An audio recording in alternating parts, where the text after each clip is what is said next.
दोस्तों अभी हाल ही में जो परीक्षा होने वाली है लेखपाल की और एएसओ की, उसके अंदर कंप्यूटर आएगा। इसके अलावा यूपी ट्रिपल एससी की और जो परीक्षाएं हैं जिनके अंदर कंप्यूटर आता है, उसके टेस्ट बहुत महत्वपूर्ण है। अगर आपको वीडियो सही लगता है तो आप हमारे यूट्यूब चैनल को लाइक कीजिए, सब्सक्राइब कीजिए, साथ ही हमारा टेलीग्राम चैनल है उसको आप ज्वाइन करिए, इसका पिन कमेंट करिए जहां पर इसकी पीडीएफ आपको मिलेगी। ठीक है। अब जितने भी क्वेश्चन है यूपी ट्रिपल एससी के, जितने भी अभी हाल फिलहाल के एग्जाम है जिसमें जिस तरह का कंप्यूटर पूछा जा रहा है वैसे ही क्वेश्चन ये सारे हैं, इनके इर्द गिर्द ही क्वेश्चन आएगा। तो पहला क्वेश्चन है इसके अंदर टेस्ट 3 के अंदर, जीपीयू ग्राफिकल प्रोसेसिंग यूनिट। तो इसमें ग्राफिक्स आ रहा है, सीधे आप याद रखना है ग्राफिक्स की अगर बात कर रहा है वो, तो सीधा इसमें क्या आएगा, इसमें सीधा ग्राफिक्स का आ गया, ये 3 हो गया इसका ए का। उसके बाद रैंडम एक्सेस मेमोरी है, तो ये अस्थायी डाटा संग्रहण के लिए है, सक्रिय प्रक्रियाओं के लिए। रैम जो होता है उसमें अस्थायी डाटा होता है, मतलब वो वोलेटाइल होती है बहुत ज्यादा। उसके बाद है सीपीयू, आपका सीपीयू सिंपल पकड़ में आ जाएगा यहाँ पर कि निर्देशों को निष्पादित करता है, साथ ही डेटा को प्रोसेस करता है। जो भी डाटा इसके पास आता है उसको प्रोसेसिंग का काम कौन करता है, सीपीयू। इसके बाद एसएसडी आ गया, स्थायी डाटा और नॉन वोलेटाइल स्टोरेज के लिए। तो ये 3-4 हैं, जैसे कि ये है, ये तीनों ही, ये चारों ही ऑप्शन आपके अलग अलग क्वेश्चन भी इनके ऊपर आ जाएगा, तो वो भी आपको तैयार रखना है। आप इसे जोड़ सकते हो, फिर ऑप्शन लगा सकते हो इसका। इसके बाद है नेक्स्ट इसमें आईओटी, इंटरनेट ऑफ थिंग्स, बहुत इंपॉर्टेंट है ये सारे मिले हुए ही हैं एक तरह से। तो ये क्या है, ऑनलाइन जुड़े और संचार वाले उपकरण जितने भी होते हैं उन्हें बोलते हैं आईओटी, इंटरनेट ऑफ थिंग्स।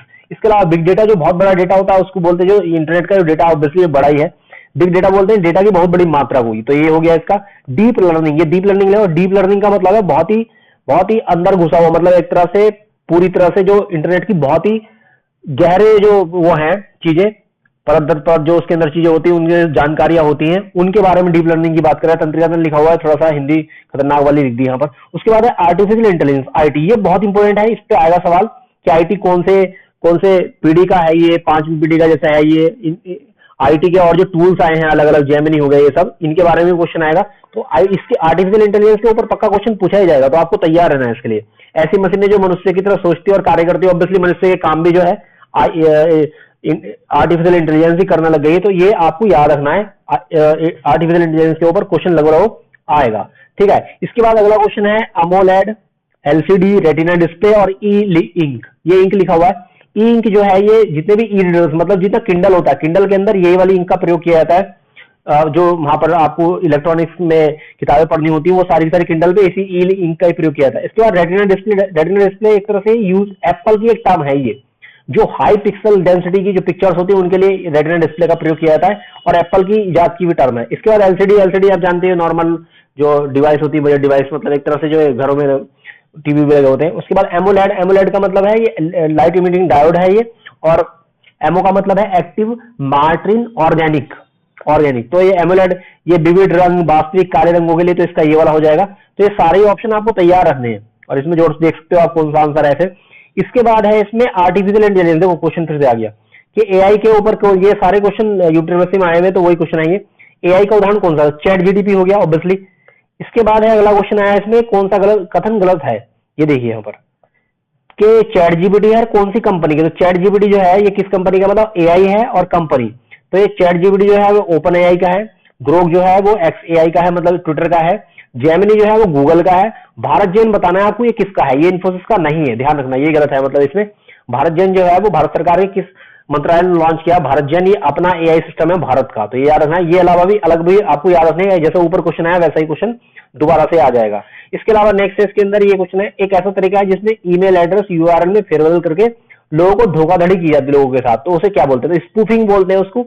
ये साइबर अटैक टाइप सिस्टम है, पूरा का पूरा साइबर अटैक की वो है तरीका। उसके बाद है कि उपयोगकर्ता से लॉगिन करने, मतलब किसी की जानकारी, किसी की जो महत्वपूर्ण जानकारी, जैसे कि आपको कोड वर्ड हो गया या फिर आपकी पिन विन हो गई, वो पकड़ लेना, उसे क्या बोलते हैं, फिशिंग बोलते हैं उसको। तो ये दोनों ही जो है, ये जो साइबर अटैक होता है या साइबर हमले जो होते हैं उनके ये वही उसके उदाहरण है। उसके बाद है सोशल मीडिया अकाउंट को जो अक्सर स्वचालन ऑटोमेशन का उपयोग करके गलत सूचनाओं को बार बार उसे बढ़ाता है, उसे क्या बोलते हैं, बोट्स तो होती है, जैसे कि टेलीग्राम में हो गई, आपके एक्स के ऊपर भी होती है, अलग अलग सोशल मीडिया प्लेटफॉर्म के ऊपर बोट मिलेंगे आपको, जो जैसे कि मान लिया आपने कोई गलत चीज टाइप कर दी या कुछ कर दिया, उनको हटा देती है या फिर आपको मैसेज करती है कि भाई ये चीज मत करो। तो ऑटोमेटेड एक तरह से कंट्रोल होती है पूरे के पूरे सोशल मीडिया, उनको कंट्रोल करने का काम कौन करता है, ये बहुत बोट्स करती है लगातार। इसके बाद नेक्स्ट इसमें क्वेश्चन, वह उपकरण जो सॉफ्टवेयर जो इंटरनेट में क्लाइंट अनुरोध और सर्वर प्रतिक्रिया के बीच में मध्यस्थ का काम करता है। तो प्रॉक्सी सर्वर होता है वो जो मध्यस्थ का मीडिएटरी का काम करता है। इसके बाद डोमेन नेम प्रणाली, ये बहुत महत्वपूर्ण है, डीएनएस जो है डोमेन नेम सिस्टम, इसमें क्या गलत है? इसमें पूछा कौन सा है, इसमें सारे ठीक है। इसमें देखो डीएनएस का सर्वर का पोर्ट नंबर 53, पोर्ट पे अभी पिछली बार जो टेस्ट उसमें क्वेश्चन पूछा था, एचटीटीपी का कितना पोर्ट था 80, एफटीपी 5 ट्रांसपोर्ट प्रोटोकॉल का कितना 21 है। आपको पोर्ट नंबर भी याद रखना है, इन पे क्वेश्चन आएगा डायरेक्ट, तो बहुत ही ज्यादा महत्वपूर्ण है ये। इसके बाद है जो एक्सेल सेल जो होती है, एक्सेल सेल, उसका पूछा है कि जो उसकी रोज होती हैं और जो उसके कॉलम होते हैं उनके लिए, उनको लॉक करने के लिए क्या प्लस का उपयोग किया जाता है? तो बिल्कुल ठीक है, प्लस का उपयोग किया जाता है। जो कॉलम होते हैं, जो सेल्स होती हैं, उनको लॉक करने के लिए।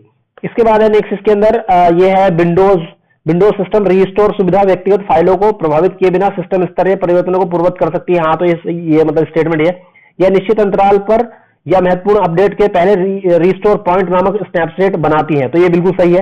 अब ऐसा क्वेश्चन लगातार पूछ रहा है ये यूपीएससी यूनिवर्सिटी वाला, अगर एसएससी रीजन का क्वेश्चन अगर आपको नहीं आता है तो आप उसका यही आंसर लगाना कि दोनों सही है और सही व्याख्या है, ये भी इसकी सही व्याख्या है।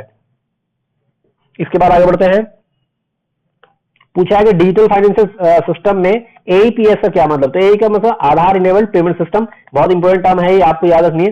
इसके बाद है नेक्स्ट इसमें कि जो डिजिटल वॉलेट इनमें से कौन सा है? तो पेटीएम इसमें डिजिटल वॉलेट है, आपको याद रखना है कौन कौन से डिजिटल वॉलेट होते हैं, उसके जिनमें पैसा रहता है एक तरह से आपका डिजिटली। उसके बाद है इसमें कौन सा शब्द नेटवर्क को संदर्भित करता है? आंतरिक उपयोग के लिए बड़े नेटवर्क को छोटे नेटवर्क में तोड़ता है, मतलब जो सब नेटवर्क होता है, सब नेटवर्क मतलब सबनेट ही सब नेटवर्क है, मतलब एक तरह से बड़े नेटवर्क का छोटा हिस्सा, छोटे छोटे हिस्से जो है। उसके बाद बोला है कि जो सीपीयू होता है, ये भी इसी क्वेश्चन का, सीपीयू कैश मेमोरी में मौजूद डेटा को अनुरोध करता है, तो क्या होता है? अगर मान लो सीपीयू कोई डाटा चाहता है तो वो कैचे मेमोरी से लेता है, तो वो सीधा डाटा कहां जाएगा?